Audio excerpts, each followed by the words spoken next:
నమస్తే, welcome to our channel SR9 TV Telugu. మన channel subscribe చేయండి, లైక్ చేయండి, షేర్ చేయండి, కామెంట్ చేయండి. ప్లీజ్ సపోర్ట్ మీ. ఉత్తరప్రదేశ్లోని ప్రయాగ్లో జరుగుతున్న కుంభమేళా సందర్భంగా ఆదివారం రోజున అగ్ని ప్రమాదం జరిగింది. అగ్ని ప్రమాదం జరిగినప్పుడు కూడా ఉత్తరప్రదేశ్ ప్రభుత్వము ముఖ్యంగా యోగి ఆదిత్యనాథ్ గారు ఏర్పాటు చేసినటువంటి ఏర్పాట్ల ఫలితంగా అక్కడ సెక్యూరిటీ ఫలితంగా అది కొన్ని గంట సమయంలోనే ఆ అగ్ని ప్రమాదాన్ని కంట్రోల్ చేసిన విధానం నిజంగా ముఖ్యమంత్రి యోగి ఆదిత్యనాథ్ గారిని అభినందించి తీరాలి మనం. నేను అన్ని రాష్ట్రాల ముఖ్యమంత్రులకు నిన్న జరిగినటువంటి ఆదివారం రోజున జరిగినటువంటి సంఘటన కంట్రోల్ చేసిన విధానము నిజంగా అందరూ ఆదర్శంగా తీసుకోవాలి.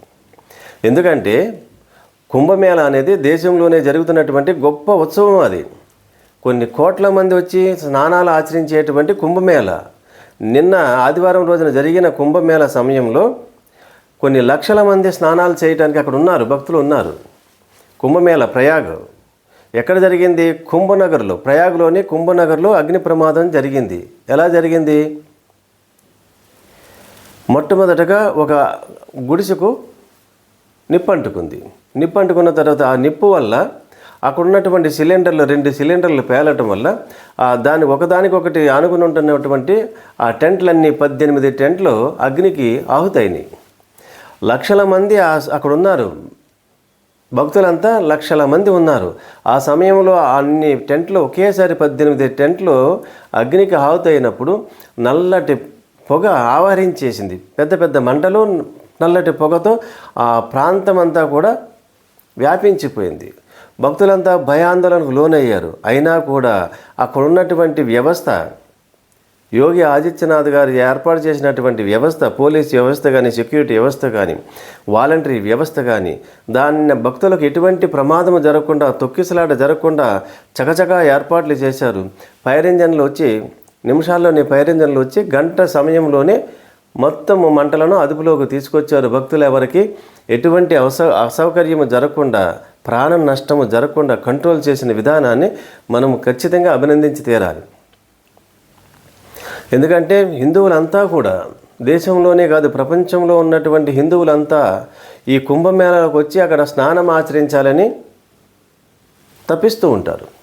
అందువల్లనే 40 కోట్ల మందికి పైగా అక్కడ భక్తులు వచ్చి ఆ ప్రయాగ్లో స్నానం ఆచరిస్తారని ఉత్తరప్రదేశ్ ప్రభుత్వం యోగి ఆదిత్యనాథ్ గారు అంచనా వేశారు.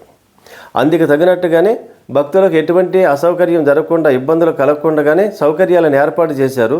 అందుకు అయ్యేటువంటి ఖర్చు 7,000 కోట్లకు పైగా బడ్జెట్ని కేటాయించారు. బడ్జెట్ని కేటాయిస్తే సరిపోదు, అక్కడ తగిన ఏర్పాట్లు ఆ విధంగా ఉండాలి. బ్రహ్మాండంగా ఉన్నాయంటే ఏర్పాట్లు అన్నీ కూడా. ఎందుకు హిందువులంతా అక్కడికి వెళ్ళి కుంభమేళా స్నానం చేయాలని కోరుకుంటారు అంటే అక్కడికి వస్తున్నటువంటి సాధువులే దానికి కారణం.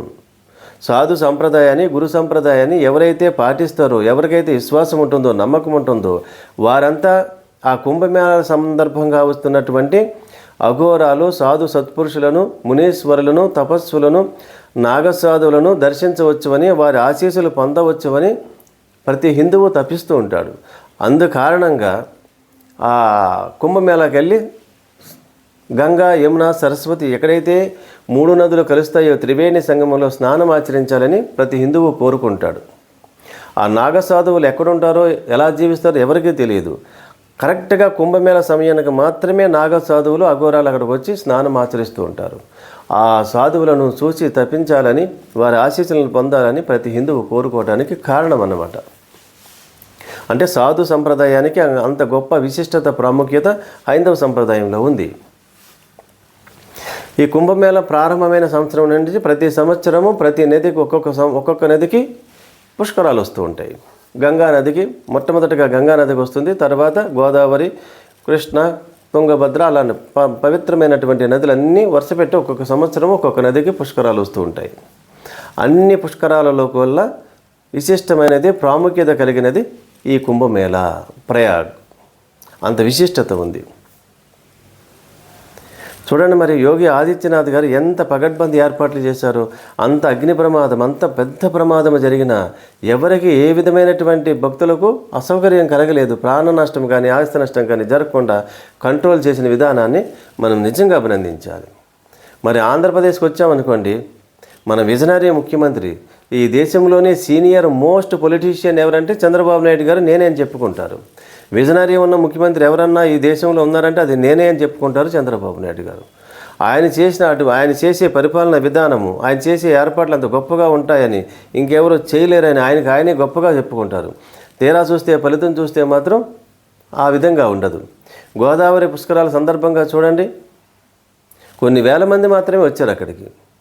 స్వయంగా ముఖ్యమంత్రి చంద్రబాబు నాయుడు గారే ఆ గోదావరి పుష్కర ఘాట్లో స్నానం ఆచరిస్తున్న సందర్భంలో ఒకేసారి గేట్లు తెరవగా తొక్కిసలాట గురయ్యి 27 మంది 29 మంది ప్రాణాలు కోల్పోయారు భక్తులు. మరి అప్పుడు ఏర్పాట్లు బాగా చేసినట్ట చేయనట్ట? సక్రమంగా ఏర్పాట్లు చేస్తే తొక్కిసలాట ఎందుకు జరుగుతుంది, ప్రాణ నష్టం ఎందుకు జరుగుతుంది? విజనరీ ముఖ్యమంత్రి మరి అందుకే అంత దూరదృష్టి ఎందుకు లేదు ఆయనకు? సరే, అది జరిగిపోయింది. లేటెస్ట్గా తిరుమల పరమ పవిత్రమైనటువంటి మనం అందరూ కలియుగ ప్రత్యక్ష దైవం అనేటువంటి వెంకటేశ్వర స్వామి సన్నిధిలో ముక్కోటి ఏకాదశి సందర్భంగా స్వామివారిని దర్శనం చేసుకోవడానికి వేలాది మంది భక్తులు వస్తారని తెలిసినా సరే ఆ టోకెన్లు అమ్మే సందర్భంగా కొన్ని వేల మంది మాత్రమే ఉన్నారు. అక్కడ తొక్కిసలాట జరిగి దురదృష్టవశాత్తు 6 మంది స్వామివారి భక్తులు ప్రాణం కోల్పోయారు. మరి విజనరీ ముఖ్యమంత్రి ఎందుకు సరైన ఏర్పాట్లు చేయలేకపోయారు? ఎందుకు చేయలేకపోతున్నారు? ఆయన ముఖ్యమంత్రిగా ఉండగానే ఎందుకు తొక్కిసలాట జరుగుతున్నాయి? భక్తులు ప్రాణాలు ఎందుకు కోల్పోతున్నారు? ఆలోచించుకోవాలి. చంద్రబాబు నాయుడు గారు ఆలోచించుకోవాలి. మీరు ముఖ్యమంత్రి ఉండగానే మళ్ళీ గోదావరి పుష్కరాలు వస్తాయి, మళ్ళీ కృష్ణానదికి పుష్కరాలు వస్తాయి. ఇప్పుడు కుంభమేళలో యూపీ ముఖ్యమంత్రి యోగి ఆదిత్యనాథ్ గారు కొన్ని లక్షల మంది భక్తులు వచ్చినా ఎవరికి ఏ భక్తులకు ఇబ్బంది లేకుండా, ఎవరికి నష్టం జరగకుండా ఎలాంటి ఏర్పాట్లు చేశారో మీరు పరిశీలన చేసుకోండి. ఆ విధంగానే గోదావరి పుష్కరాల్లోనూ కృష్ణానది పుష్కరాలలోనూ ఏర్పాట్లను చేయండి. స్వామివారి తిరుమల క్షేత్రంలో కూడా ప్రతి సంవత్సరం ముక్కోటి ఏకాదశి వస్తుంది. మళ్ళీ తిరిగి పునరావృతం ఈ తొక్కిసలాటలు అక్కడ జరగకుండా ఏర్పాట్లు చేయండి. మనమే సీనియర్ నాయకులు మనం చెప్పుకోవడం, విజనరీ ముఖ్యమంత్రి అని చెప్పుకోవడం కాదు. మీరు పరిపాలనా విధానం ఆ విధంగా ఉండాలి. ఏదైనా ఇటువంటి ఉత్సవం జరిగినప్పుడు భక్తులకు ఎటువంటి అసౌకర్యము జరగకుండా అంత దూరదృష్టితో ఆలోచించి ఏర్పాట్లు చేయండి. అప్పుడు మీరు విజనరీ ముఖ్యమంత్రి అని ఆంధ్ర ప్రజలు నమ్ముతారు. యోగి ఆదిత్యనాథ్ గారిని ఆదర్శంగా తీసుకోండి. అయితే ఇప్పుడు హిందూ భక్తులందరికీ మనం చెప్పేది ఏంటంటే, ఈ సందర్భంగా కుంభమేళాకి వెళ్ళాలని ప్రతి భక్తుడు కోరుకుంటాడు, వెళ్ళండి. కానీ ప్రభుత్వం ఎన్ని ఏర్పాట్లు చేసినా సరే మనము కూడా ప్రత్యేకమైనటువంటి ఏర్పాట్లను చేసుకుని అక్కడ ఎక్కడైనా ఇబ్బందికరమైనటువంటి పరిస్థితులు అక్కడ ఉన్నట్లయితే కనిపించినట్లయితే ఆ పరిసర ప్రాంతాలకు వెళ్లకుండా దూరంగా ఉండండి. అప్పుడే ఎవరికి ఏ విధమైనటువంటి ఇబ్బందులు కష్టాలు జరగకుండా ఉంటాయి. మీ వయసును, మీ శారీరక దృఢత్వాన్ని అన్నీ దృష్టిలో పెట్టుకుని పుష్కరాలకు వెళ్ళండి, కుంభమేళాకి వెళ్ళండి, స్నానం ఆచరించి పునీతులకండి. కానీ ప్రభుత్వాన్ని నిందించడం కాదు, మనం కూడా అందులో భాగస్వాములు కావాలి. మనం కూడా అక్కడ ఉన్నటువంటి పరిస్థితులకు అనుగుణంగా వ్యవహరించి ఎటువంటి ఇబ్బందులు లేకుండా ఏర్పాట్లు చేసుకోండి. అలా ఉన్నప్పుడే పుష్కరాలకు వెళ్ళి చక్కగా స్నానం ఆచరించి స్వామివారి అమ్మవారి అనుగ్రహాన్ని పొందండి. మరిన్ని వార్తా విశ్లేషణలతో SR9 టీవీ తెలుగు.